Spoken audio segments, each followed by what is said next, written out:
Welcome to Resiliency Redefined. I'm your host, Robyne, and I am thrilled to share with you information about resiliency, well-being, performance, education, business, parenting, and everything in between. I'm committed to joining you each week to talk about these big ideas and bring them into action, habits, tools, strategies, tactics that allow us to finally uncover what it takes to truly be well.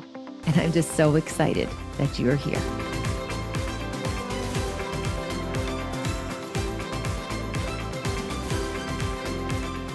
Hello, everyone. Welcome to this episode of Resiliency Redefined.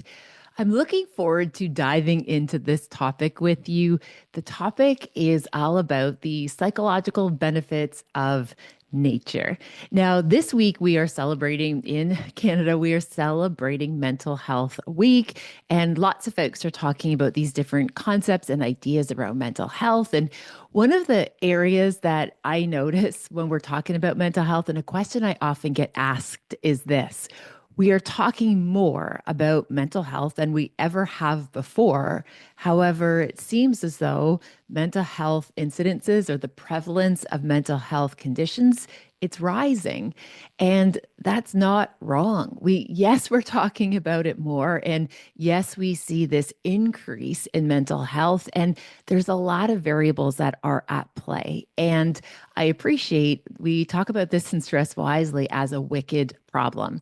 By definition, a wicked problem means that we have this very complex variable, and the solution and what's contributing to this variable is so multifaceted, and there's not one solution that's going to address it all.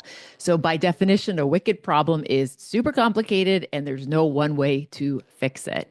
And I know right now, even when I'm looking at my social reels and my social media, that so many people are talking about mental health and all these different things that we ought to do or could be doing or should be doing.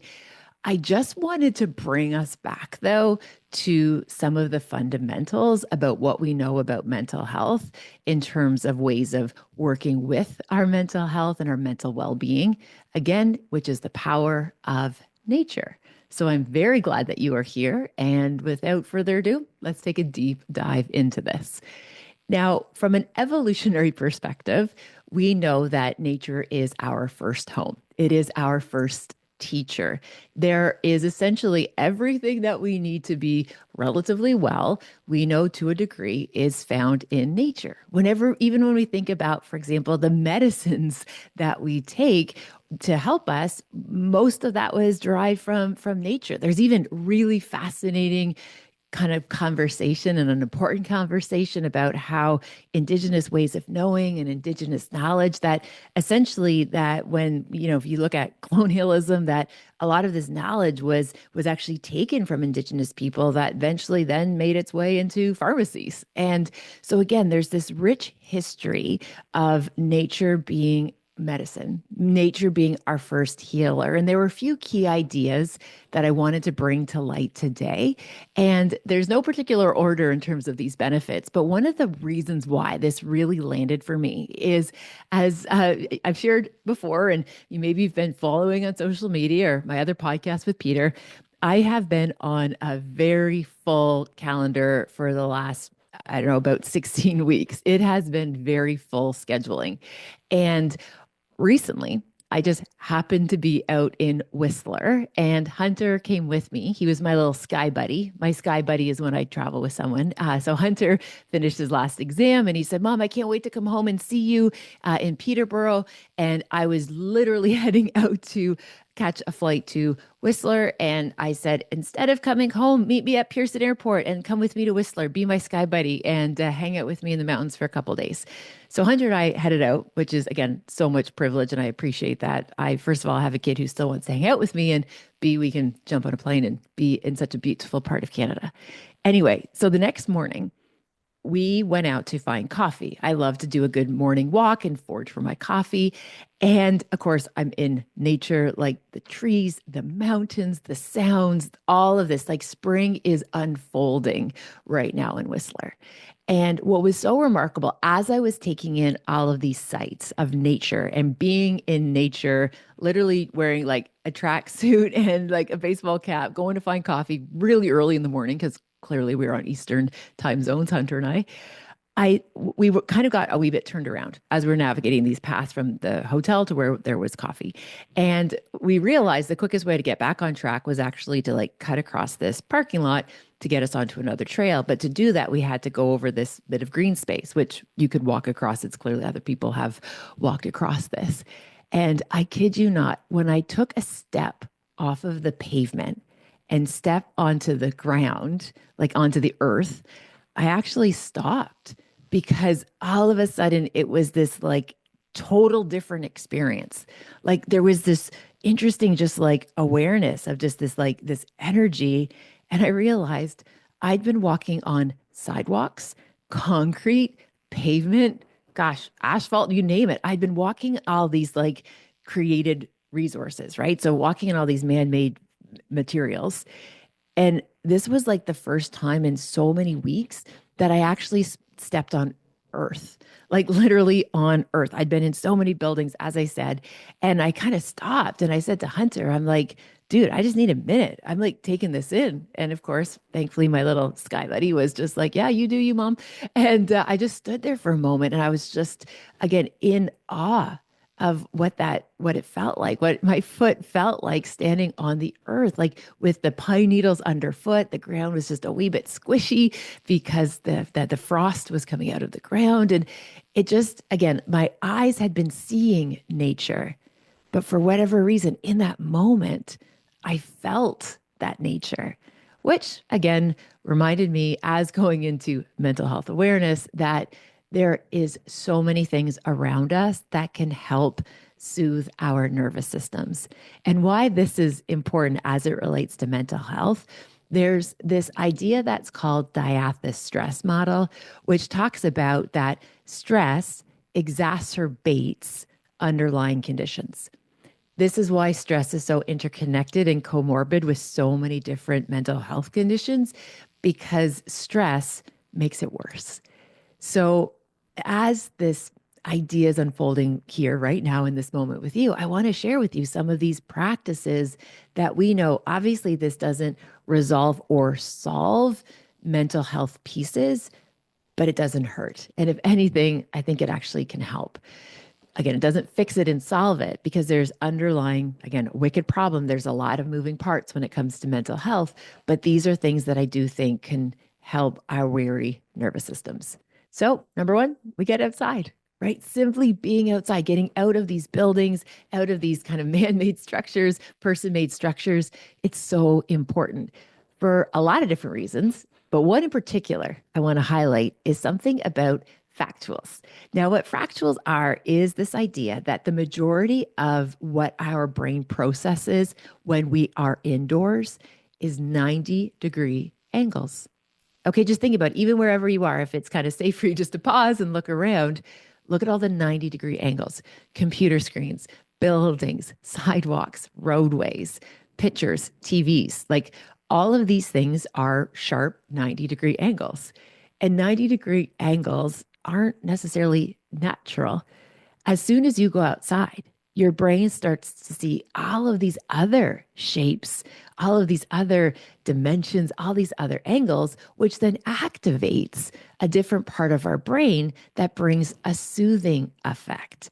And when our brain is able to have this soothing effect because of the unpredictability of the fact that we're not surrounded by 90-degree angles, different parts of our brain are activated, and it creates what they call alpha brain waves, which is this idea of I'm trying to think of like how to say this in like it's this idea of what we call like we're focused, but it's this idea that it's almost like a relaxed focus. Okay. So when we are in this place, it's like we have what we call this alertness, but it's alert in a relaxed way. So it isn't like heightened awareness in terms of like threat. It's this idea of, let's call it relaxed alertness. So we are aware of what's around us, but it isn't perceived in any way as difficult or a threat. So relaxed awareness. I think that will make sense to call it that. So our alpha brainwaves are functioning when we're outdoors. It's also referred to when we are outdoors and that change physiologically and neurologically. It's talked about in the research as forest bathing, right? As soon as we go outside, all of a sudden our serotonin levels start to rise, our cortisol starts to decrease. Like all of these kind of mysteries of nature start soothing these nervous systems. So that idea about these fractals, this idea of these 90-degree angles overwhelming our nervous system, going outside opens this unpredictability where we're able to have this relaxed alertness. So again, getting outside to kind of take in different shapes and sizes. Now, the other thing that's interesting as well, but when we go outside, and this was actually an idea that Jenna flagged for me in research, she came upon, and I appreciated her sharing it with me, was the power of birdsong. So when birds are playing, right, when birds are in this kind of moment of merriment and they're engaged in bird song, there's an evolutionary component to it that our brains hear that it is safe, that there is life around, there's resources around, which activates a sense of calmness. So again, just how fascinating is that? That, we're just going out, minding our business, out for a walk. Birds are playing, chirping, doing their thing. And on this deep physiological level, those bird songs are literally soothing our nervous system in the background. Like literally in the background, just soothing our nervous system. The idea of birdsong. So being outdoors, hearing that could be pretty powerful. Another really interesting thing that we can do when we're outdoors to help with these weary nervous systems is a practice called drifting, which is the psychological state when our brain sees water. So soon as our brains see water, it starts to soothe and regulate our nervous system. So again, just think about that. Anytime you are around water, you hear water, or even if you are indoors, but you're simply washing your hands, like mindfully washing your hands could be so cathartic. It could be so soothing. It's also why, for example, after, when we talk about transition practices, end of day task switch, and especially if you work in this like really kind of thinking world or like a world where you're really of service, having a shower at the end of your shift or at the end of the day, getting out of your uniform, whether it be a work uniform or just a super cute Aritzia pantsuit, like whatever it is, and having a shower like washes the day away. It's the same as we babies when we have those bedtime, bath time routines where we're just getting like cleansed, we're just getting ready for the beautiful practice of sleep. So, water, my friends, is an amazing ingredient in nature that allows us to be able to have those drifting effects that cools off the nervous system. I remember speaking of water, I remember once working with a colleague, and at the time, like Nalgene water bottles were really popular. I don't know if folks remember Nalgene. It feels like Stanley is the new Nalgene. And I promise you, you won't start drinking more water just because you have a new Stanley. Anyway, I digress. But Nalgene bottles were really popular. And I remember working in it, my colleague said, like, wow, you take a lot of like water breaks. Like you get a lot of water. And I was like, yeah, I try to drink, a Nalgene bottle in the morning and one in the afternoon. And he said, I've never tried that. And I had this moment where I'm like, sorry, you never tried like drinking water? And I'm like, oh my gosh. I'm like, dude, the majority of us are dehydrated. Like when you talk about, your sluggishness and your tiredness in the afternoon, drinking water could be just an easy first step. And I gave him this analogy. I'm like, okay, think about it this way. Our bodies are so made up of water, which we know it's like a ton of it. Most of it's made out of water. And if you're not putting fresh water in, I think about it as like a dirty goldfish bowl. Like our body's a goldfish bowl. And if you're only putting like half a cup in, like it just kind of just stays in this like dirty water. But throughout the course of the day, if we actually like clean out our whole system by drinking water, we'll have clean goldfish bowls. I don't know if that makes sense to you, but it made sense with me. And anytime I'm short on my water intake, I imagine a cloudy goldfish bowl and think my organs deserve better than that. Anyway, so I tell my colleague, drink water. It'll help with mental brain fog, sluggishness, all the things. So I remember the next day he came into the office and he's like, hey, I had a glass of water and I still didn't feel any different. And I was like, it is a practice. It's not just one cup of water. It's like the practice of drinking water. Anyway, so water, powerful. A couple other ideas that I wanted to talk about right now also is this idea about what happens with our thinking when we are outside. The best ideas, the breakthroughs, the unlocks, I am convinced do not happen at boardroom tables or behind screens or in office settings. They happen in a shower for a reason. They happen outdoors when you're walking for a reason because we're having just this opportunity for creativity. And what I mean by that is when we go outside, our brains naturally lean into this feeling of sufficiency, this feeling of abundance.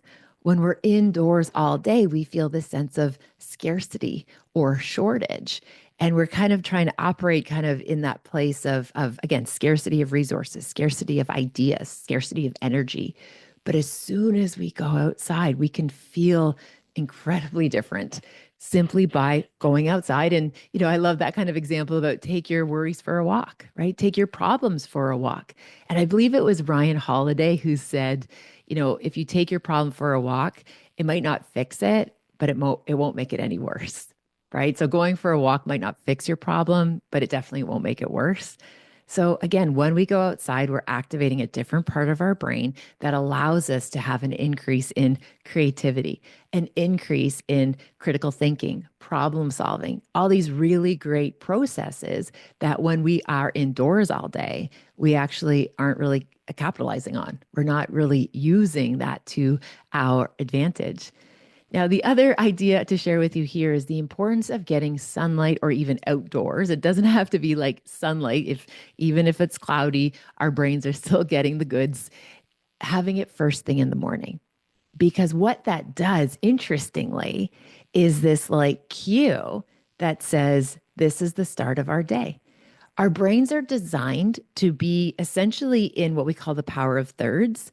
Our brains we're meant to essentially work, gather, work, function 8 hours a day. And then 8 hours a day, we're meant to be, again, in this place of play, of connection, of discovery, of curiosity, of puttering. And then 8 hours a day, we're essentially designed to sleep. And we have essentially 16 hours, ideally, of alertness, and then we'll have 8 hours of recovery.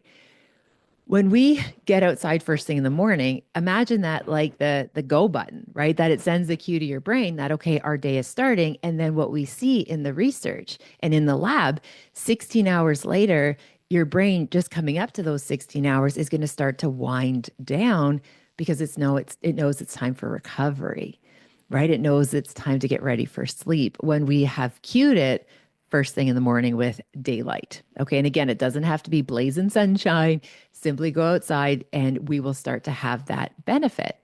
This is so important, especially for folks who are listening who, for example, work remotely perhaps or are doing online courses, online schooling, and you don't kind of get outside until lunchtime, there's a really good chance that that's really kind of messing with your circadian rhythms. But if you could, even before you start, think of it almost like having a morning commute where you like go outside, even if it's just standing on your porch, on your driveway, on your balcony, out the front door, whatever it looks like, that's going to say, okay, this is my 16 hours of productivity. And then we're going to be able to start having that reset for preparing ourselves for a reset, which will make sleep better.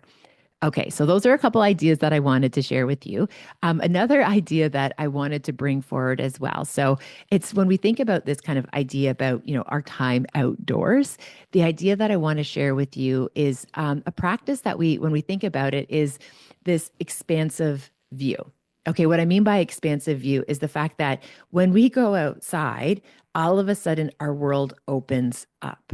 Our world opens up. All of a sudden, there's more possibilities. Now, that ties in to what I just shared with you about the abundant mindset or the sufficiency mindset when we go outside. But it's interesting because this is actually called the small self effect. Small self effect. So when we're indoors and we're marinating in our problems, right? We're marinating in our misery and the tasks and the to-do-ness. We feel very big, right? Like we are the center of all of this action, of all of these responsibilities. But as soon as you go outside and we take in nature, what happens is we have the small self effect where we realize that we are kind of little but part of a beautiful interconnected system. And I absolutely love when like astronauts talked about like what it's like to like look back at Earth from space. Commander Christopher Hatfield in his books, he talks about this idea of what it was like to see Earth and just that I believe he talked about this idea that just had this abundance of compassion of just how precious and little this whole thing was in this vastness of greatness, which is just so interesting. Um, Again, as I shared with you right at the top of this episode, that idea about tactile grounding, this is especially, that's that tactile grounding is that experience I had when I touched earth as in like soil and dirt and pine needles in Whistler on my way to get very refined coffee. That idea, that tactile grounding, this can be super helpful, especially for children. Okay. There's something really powerful about like touching the grass. And again, I know that, we bundle up our kids, especially in mud season, which we're experiencing right now in the spring, but there's something so important about being able to have that tactile experience, to be able to pick up the sticks, to be able to touch the rocks, feel the water, even just being able to walk in bare feet on grass, if there's obviously a safe and way that you can do that, even as grown-ups, sitting on the grass, like again, connecting with it is so very important because it does this amazing effect on our nervous systems. And we also know that there's some interesting research that talks about walking on bare feet on grass actually quickens our recovery for jet lag, which is, I think, pretty useful to know as somebody who likes to bounce around time zones. Okay, so I hope that there has been an idea in here or two that has maybe sparked just a little bit of curiosity about how we can spend just a wee bit more time in nature.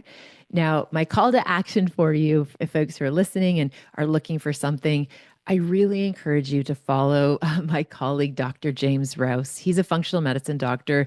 He works out of a treehouse in Colorado. I've talked about him before. He's such an amazing human. He has just such beautiful insights into the power of nature. And he's a great guy to follow on social media just to give us our daily doses of what we call, outdorphins, right? Outdorphins isn't actually a technical word. Outdorphins is just this amazing effect that summarizes, I think, all of the things that we get from being in nature. The other piece, too, that we can tie this kind of with a bow is the idea that us looking after nature, eco stewardship, also is extremely healing. So tending to nature, being part of nature, cultivating and fostering nature can also be extremely helpful for each and every one of us. Okay, my friends, I hope that was helpful just to, again, thinking about just some of these really cool effects about nature and the relationship with mental health. We do know that it does decrease the experiences of depression and anxiety the more people get out. We know it's good for our blood pressure. There's a whole host of things that benefit us. And Dr. Greg's research, Dr. Greg's Wells, he has research that even talks about the fact that this reduces all-cause mortality. Because there's these little things out there in nature that boost our immune system and all the good. So please, please, please, please. Oh, there's my little throwback to Sabrina Carpenter, which, by the way, she looked adorable at the Met Gala in her little suit. I digress.